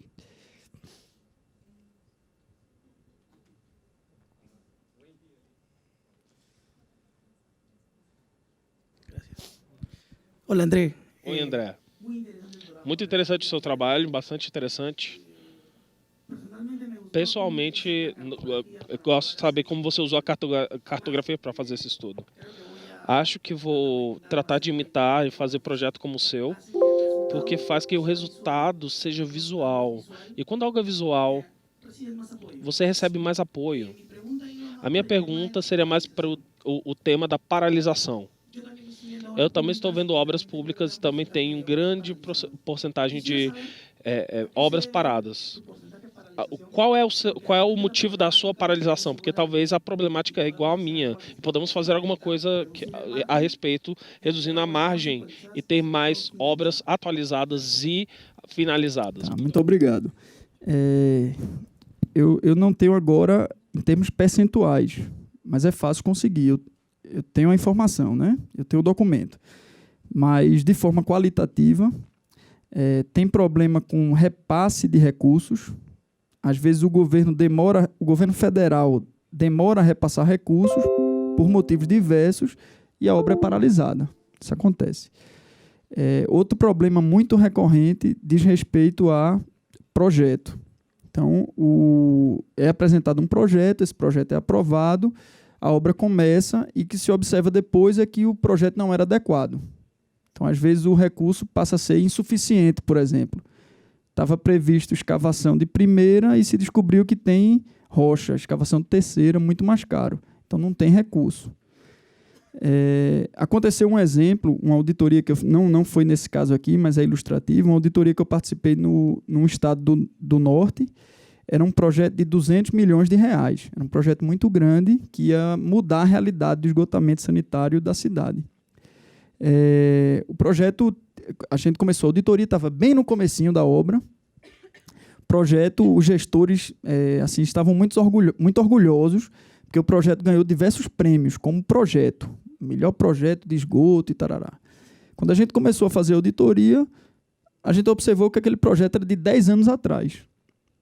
E que o plano diretor daquele município tinha mudado. Então, onde o projeto estava prevendo prédios de 6 andares, quando a gente fez a auditoria, tinha prédio de 20 andares. Então, o projeto passou a ficar subdimensionado. Nesse caso, então, um exemplo de problema de projeto. Nesse caso, a gente não identificou questão de superfaturamento, os preços estavam adequados, o que a gente identificou foi problema de projeto e falta de orçamento, considerando que viria um novo projeto. Nesse caso, a gente recomendou paralisação da obra. Foi uma recomendação do tribunal, o Congresso Nacional acatou, essa obra foi paralisada. Solução, apresentar um novo projeto atualizado e conseguir recurso para esse novo projeto. Quando conseguiu, retirou a paralisação, a obra continuou. Mas é um problema muito recorrente. Então, seria projeto, falta de recurso. A gente escuta muito da empresa abandonar o contrato, por algum motivo, a empresa abandonar o contrato. Eu diria que esses talvez fossem os 3 maiores. Acontece também de desapropriação, no caso de esgoto. Começou a obra, mas o terreno da estação de tratamento não foi desapropriado ainda. Então, não pode começar a obra para. Então acontece com frequência também, mas depois eu lhe mando de forma estatística, né, desse último trabalho do TCU, quais os principais problemas.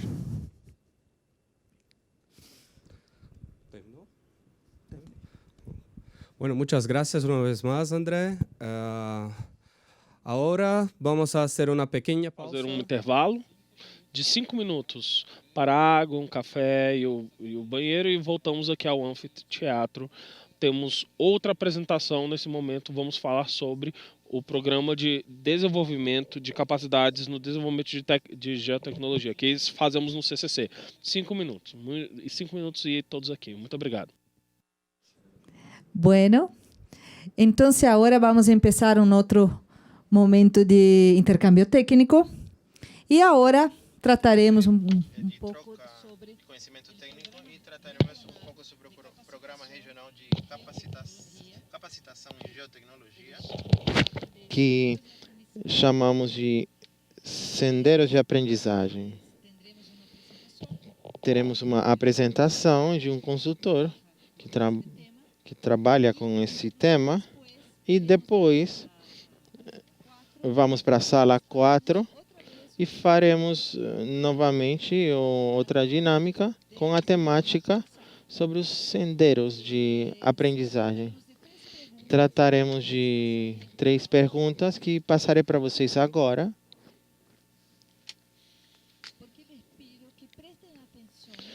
Peço que prestem atenção, considerando a sua realidade, sobre essas temáticas dos temas de capacitação que trataremos logo após na sala 4. Que vazios de habilidades nas suas EFS não são respondidas pelas rotas de aprendizagem propostas? Ou seja, ele apresentará uma rota de aprendizagem e quero que reflitam sobre essas questões. Outra, que conteúdo e ou atividades adicionais poderiam ser abordadas para fazer frente às lacunas de aprendizagem da sua FS. Muito importante esses temas para a continuidade desse projeto. Organize um diretório. É uma outra atividade de meios didáticos, preferivelmente gratuitos e em espanhol, que possam ser distribuídos a outros participantes de EFS sobre geotecnologias. Essa será outra tarefa que vocês terão depois. Peço que reflitam sobre essas questões durante a apresentação do Abimael. Tá bom?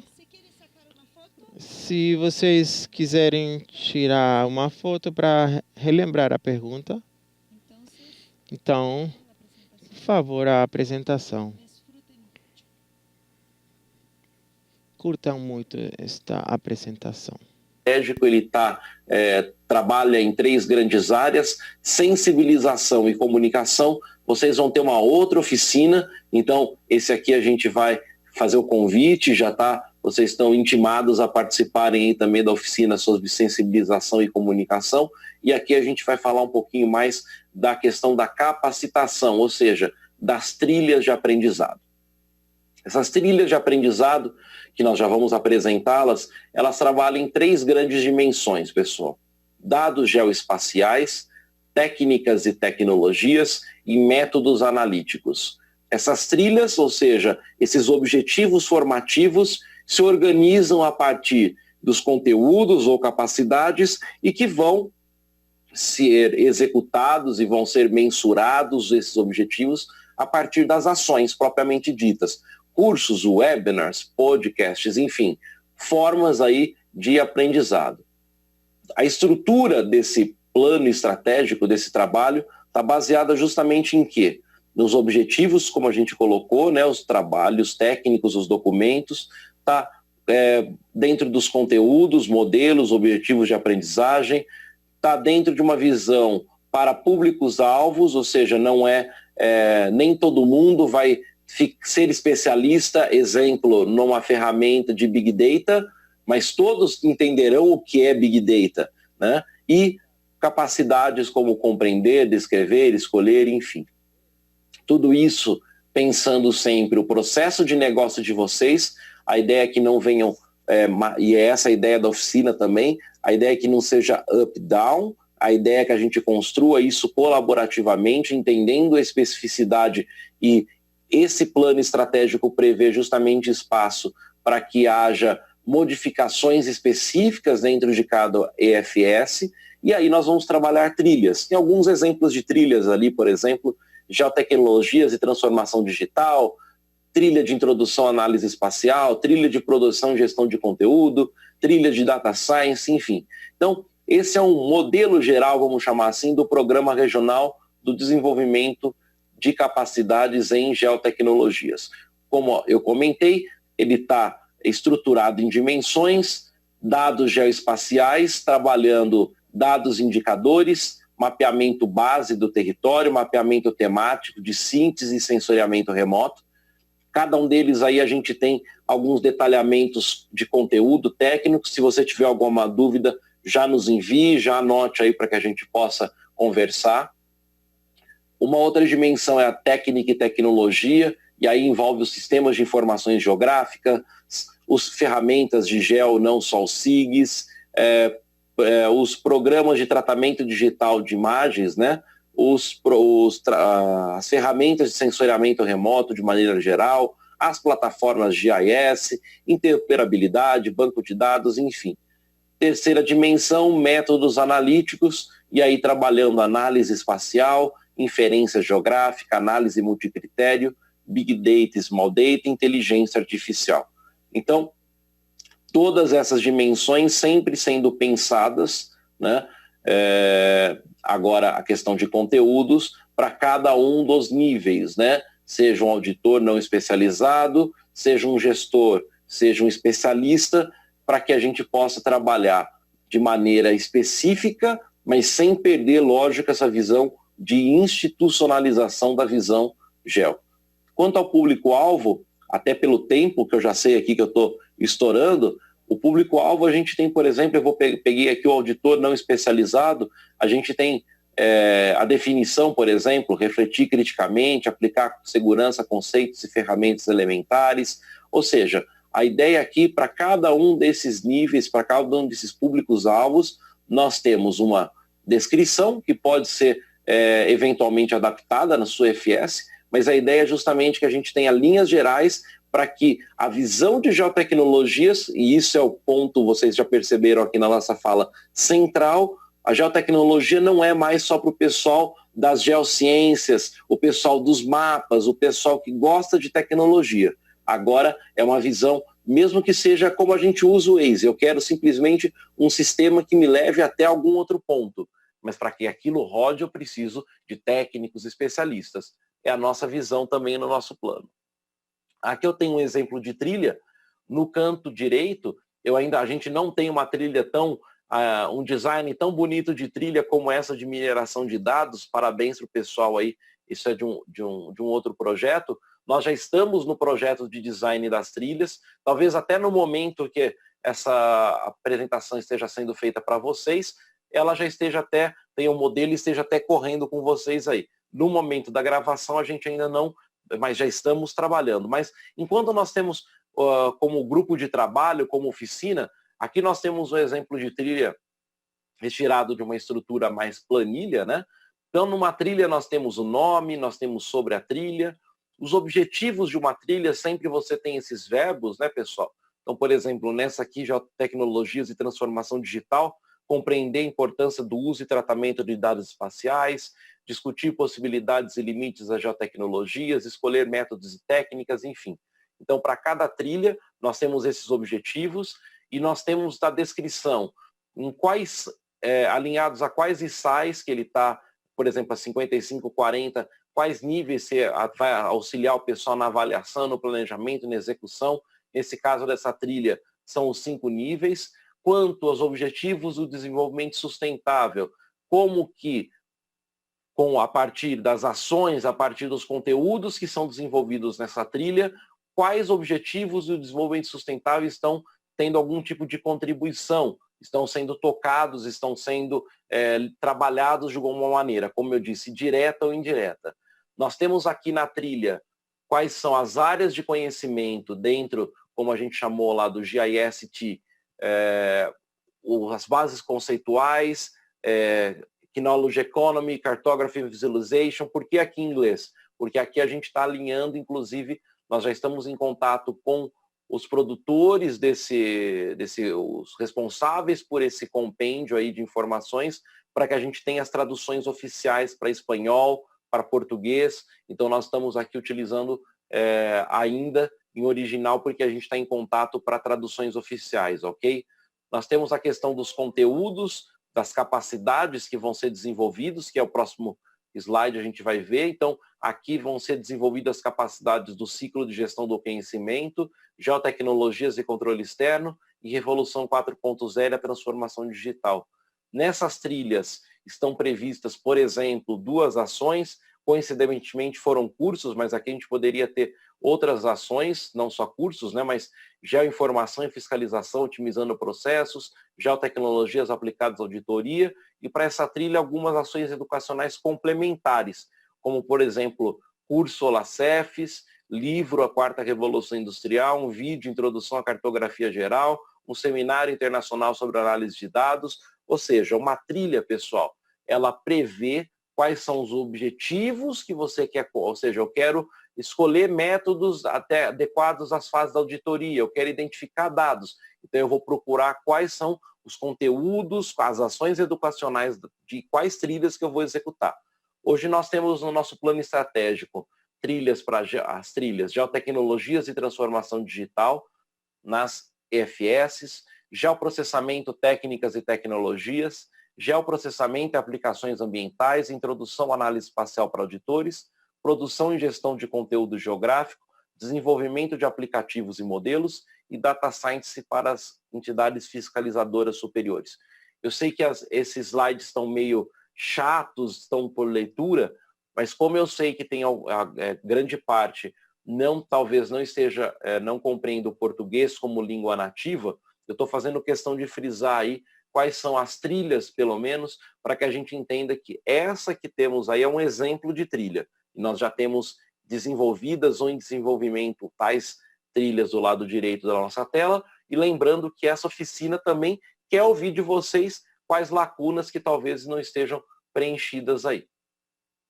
Os conteúdos, pessoal, e aí eu não vou ler, né, o slide, senão a gente vai ficar muito tempo aqui. Nós temos todos esses conteúdos, né, previstos, desde princípios de cartografia até gerenciadores de conteúdo geográfico. E aí, para cada conteúdo, nós temos qual é o público-alvo principal, né? Aqui um usuário não especialista, trabalhando o conceito de SIG e ferramentas GEO. Esse conteúdo tem por nome Introdução a Sistemas de Informações Geográficas, é isso que depois fica ligado justamente aqui em conteúdos, capacidades. Nós temos também aqui, você deverá ser capaz de, ao final desse conteúdo, compreender, descrever. Então, para cada um desses conteúdos, nós temos quais são, você deverá ser capaz de. A gente também tem alinhamento com a ISAE 5540. Nós temos aí um nível a mais dentro do GIST, que a gente estava antes no nível áreas do conhecimento, e agora a gente entra mais um nível que são os tópicos. Então a gente está trabalhando aqui, por exemplo, esses 5 tópicos, o AMC, cada um desses códigos, a gente consegue ter um link direto para o site, tá? E já com conteúdo bibliográfico, com links para outros sites, com materiais muito interessantes, ok? E aí a gente tem quais seriam os conteúdos prévios antes de fazer esse conteúdo, por exemplo, fazer os princípios de cartografia. Mas para que a gente operacionalize o conteúdo, nós temos os cursos. E aí também a gente vai ver melhor esse modelo de plano de ensino lá na nossa encontro sobre comunicação e sensibilização, mas por agora esse é um modelo de curso. Então a gente tem o nome, né, o modelo do curso, quais conteúdos essa ação está contemplando. Então, por exemplo, esse curso de drones, uso de veículos não tripulados e o processo de auditoria e aplicação para tomada de amostras, para levantamento de dados em campo, enfim, ele vai trabalhar esses conteúdos listados, aplicações em sensoramento, fundamentos, que são aqueles conteúdos listados anteriormente, tá? E tudo isso é isso que o plano estratégico entrega, é isso que vocês vão ter acesso aí a essas planilhas, a esse sistema para escolha disso. Você tem quais são os tópicos que esse curso vai atender e quais são os objetivos de aprendizagem, que é o nível mais elementar dentro do GIST, ou seja, eu tenho ali realmente, basicamente é o que a gente chama de conteúdo programático pronto ali, mais do que a ementa, é realmente já o conteúdo programático para que o professor possa, a partir desse ponto, o docente, o instrutor, o tutor, possa realmente montar aí a sua carga horária, por exemplo, tem um exemplo aqui, carga horária, o conteúdo, quais tópicos, enfim. Pessoal, eu sei que foi um pouquinho mais lento essa parte, mas eu precisava justamente explicar para vocês como funciona essa trilha de aprendizado. Então, a trilha está estruturada de tal maneira que, no fim, o que todos querem é esse tipo de tela, né, pessoal? Entre aspas. Eu quero acessar os dados geográficos de uma área, eu quero identificar uma obra, eu quero verificar um problema e que os dados sejam realmente trazidos para mim, que eu consiga consultar, que eu consiga trabalhar. Para que as geotecnologias estejam nesse ponto, né, na palma da nossa mão, na verdade, na ponta do nosso dedo, a gente realmente precisa de toda uma estrutura que, a partir de cursos que estão estruturados a partir do desenvolvimento de conteúdos que compõem trilhas de conhecimento, nós estamos propondo justamente esse plano estratégico para vocês aí. A partir de agora é o momento que a gente vai ter aí para perguntas, para trabalho, para críticas, e justamente é o momento aí de interação para que a gente possa entender, talvez, como melhorar, como solucionar algumas lacunas desse nosso trabalho. Tudo bem, pessoal? Então, nós estamos aí disponíveis para conversar mais um pouquinho. Como eu disse lá no início, meu nome é Abimael Sereda Júnior e até aproveito fazer um convite para vocês, quando tiverem um tempinho, acessem geografiadascoisas.com.br. Tem uma série de materiais grátis e bacanas para vocês, tá bom? Obrigado pela atenção, espero que tenham gostado e agora a gente vai trabalhar juntos. Até mais.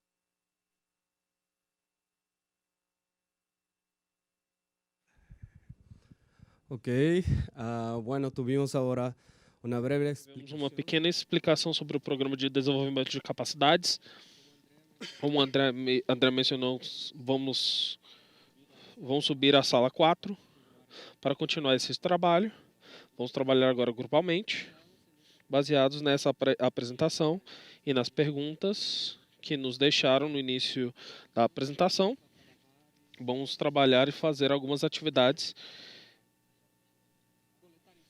para coletar informação para que continuemos trabalhando nesse plano de capacitação, tá bom? Seguimos para a sala 4 e a gente se vê em um momento.